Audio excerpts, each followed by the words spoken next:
एक बेटा एक कुल को तारता है और एक बेटी दो कुल को तारती है। उसका जीवन प्रबल होना चाहिए।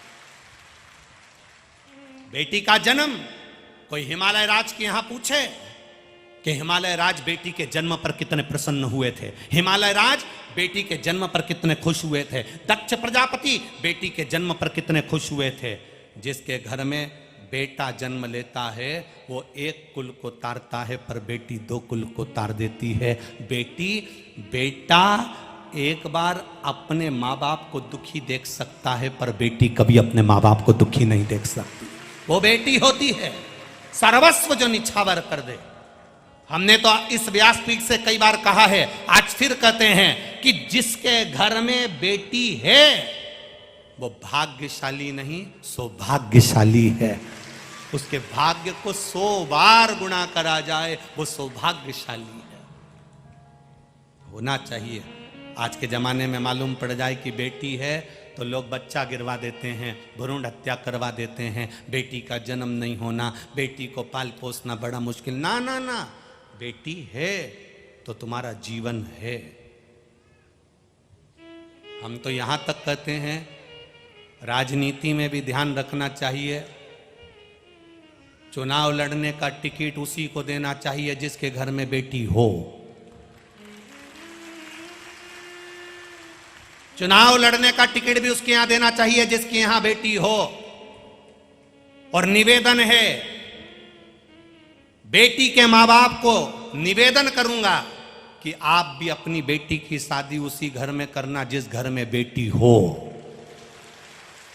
और मेरे ब्राह्मण संत साधु सन्यासी तपस्वी साधक उपासकों से भी निवेदन है, आप भी भोजन उसी के यहां करो जिसके घर में बेटी हो, तो हम भोजन ग्रहण करें। क्योंकि बेटी भाग्य बना देती है, बेटी सौभाग्य बना देती है, बेटी बाप की किस्मत लिख देती है। वो तो कहीं भ्रम में ना पड़े बेटियां। मेरा निवेदन, यहां जितनी बेटियां बैठी हैं, जितनी बेटियां बैठी, कितनी बैठी है जरा खड़ी तो हो जाओ बेटियां, हो जाओ खड़ी हो जाओ। जितनी भी लड़कियां सब खड़ी हो जाओ, जितनी बेटियां बैठी है हो जाओ। चारों पंडाल में, चारों पांचों पंडाल में जितनी लड़कियां बैठी हैं सब खड़ी हो जाओ। जिनकी शादी नहीं हुई सब खड़ी हो जाओ, छोटी बच्ची से बच्ची लेकर बड़ी से बड़े तक।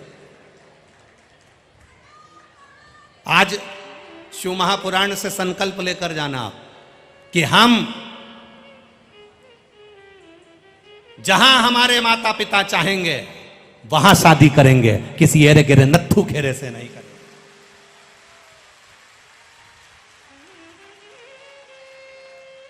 किसी आड़े टेढ़े के साथ शादी नहीं करेंगे। हमारे माँ बाप की इज्जत को हम नहीं गिरने देंगे। जिस माता पिता ने पाल पोस कर बड़ा करा, जिस माता पिता ने हमको पढ़ाया, जिस माँ की कोख में मैं 9 महीने रही हूँ, जिस माँ ने मुझे गोदी में रखा, मालिश करी, कपड़े पहनाए, जानती नहीं थी, पढ़ाया, ट्यूशन, स्कूल, कोचिंग सब जगह भेजा, उनकी नाक नहीं कटने दूंगी। शादी मेरे माँ बाप के कहने पर चल करूंगी। दोनों हाथ उठाकर बेटियां एक बार हार हार। बैठिए बेटा, प्रणाम आपको, दंडवत नमन करता हूं आपके चरणों का, आपकी वात्सल्यता, आपकी करुणता। संकल्प होना चाहिए हमारे जीवन।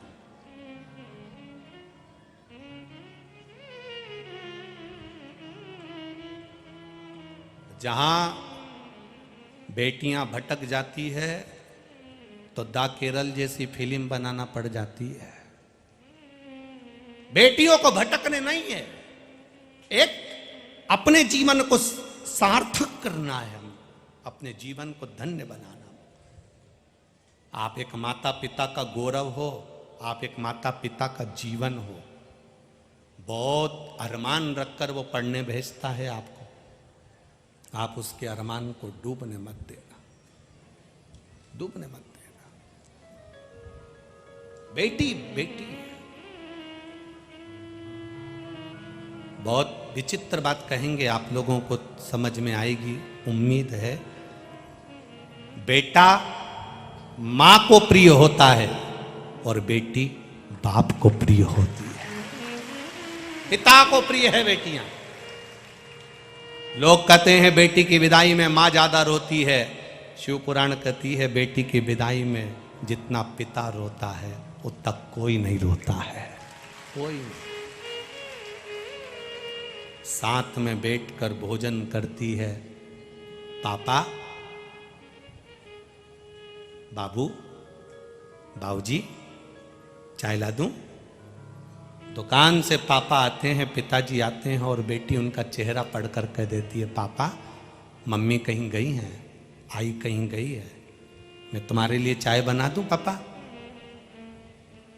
बेटी बाप की दौलत है, साथ में बैठती है, रोटी खाती है। बाप की इतनी हैसियत नहीं होती कि बेटी की शादी में बहुत सारा दहेज दे दे। गाड़ी, बंगला, अलमारी, सोफा सेट देने की पिता की हैसियत नहीं होती। फिर भी पिता कर्जा लेकर आता है और अपनी बेटी की शादी में कमी नहीं रखता, कमी नहीं रखता बाप अपनी बेटी की शादी। बेटी कहती है पापा मत कर्जा करो, कौन चुकाएगा? भाई छोटा है, घर की बड़ी मैं हूं, मेरी शादी कर दोगे तो कर्जा कब तक चुकाओगे? कोई बात नहीं लाडो, कोई बात नहीं। सब भोजन कर कर चले जाते हैं। बेटी की भाबर भी हो जाती है, पापा सामने नहीं आते, कन्यादान कर कर एक और खड़े हो जाते हैं। जब जाती है बेटी तब पिता बेटी के सामने जब आता है, बेटी कहती है पापा इतना कर्जा कर लिया, कैसे चूकेगा ना? बाप बेटी को गले लगाकर कहता है तू मेरी दुनिया की सबसे बड़ी पूंजी है लाडो, ये कर्जा तो कोई बात नहीं, बहुत मेहनत कर लूंगा, चुका दूंगा, पर सुनना बेटा, तेरे आने से मेरी जीवन की फुलवारी है। तेरा जन्म नहीं हुआ था उससे पहले दुखी था, और जिस दिन तू मेरी गोदी में आ गई थी ना, उसके बाद मेरी जिंदगी की खुशियां 4 गुना बढ़ गई बेटी। तेरे को देखकर मैं खुश हो जाता हूं।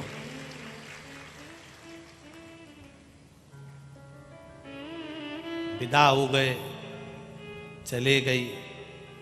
बेटी भी कहती है पापा बहुत दूर मत ब्याह देना, दूर ब्याह दोगे तो कहाँ मिलना होगा पापा, कभी तो आएंगे ना मिलने के लिए। उस बेटी की जो शादी करी और लड़का उसका सम्मान नहीं करता, आदर नहीं करता, गालियां देता है, उसको पूछता नहीं है, केवल एक नौकरानी की तरह उसको उपयोग में लेता है, तो उस बाप से पूछना जिसने उसको पाल पोस कर बड़ा करा, उसकी जिंदगी कैसी रहती होगी। पिता का जीवन, नारी का आदर सम्मान करना सीखो। अंत समय तक साथ देती है एक नारी,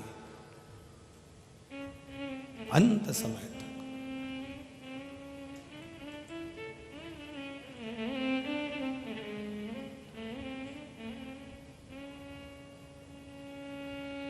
एक नारी का जीवन बड़ा विचित्र जीवन है। जब हिमालय राज के यहां से पार्वती मैया विदा हुई थी, हिमालय राज 7 दिन तक रोटी भोजन नहीं करे थे, 7 दिन तक उन्होंने भोजन नहीं ग्रहण करा था। पूछा था मैनावती ने आप भोजन क्यों नहीं करते? बेटी का चेहरा सामने आ जाता है, चेहरा सामने आ जाता है। उसको साथ में बैठकर हम लोग खाते थे, उसको स्कूल छोड़ने जाता था, कॉलेज छोड़ने जाता था, दुकान की शटर गिरा देता था, कोचिंग छोड़ने चले जाता था, आती थी लेने चला जाता था। कितना विश्वास बेटा पर भले एक बार भरोसा पिता ना करता है, पर अपनी बेटी पर भरोसा पूर्ण करता है।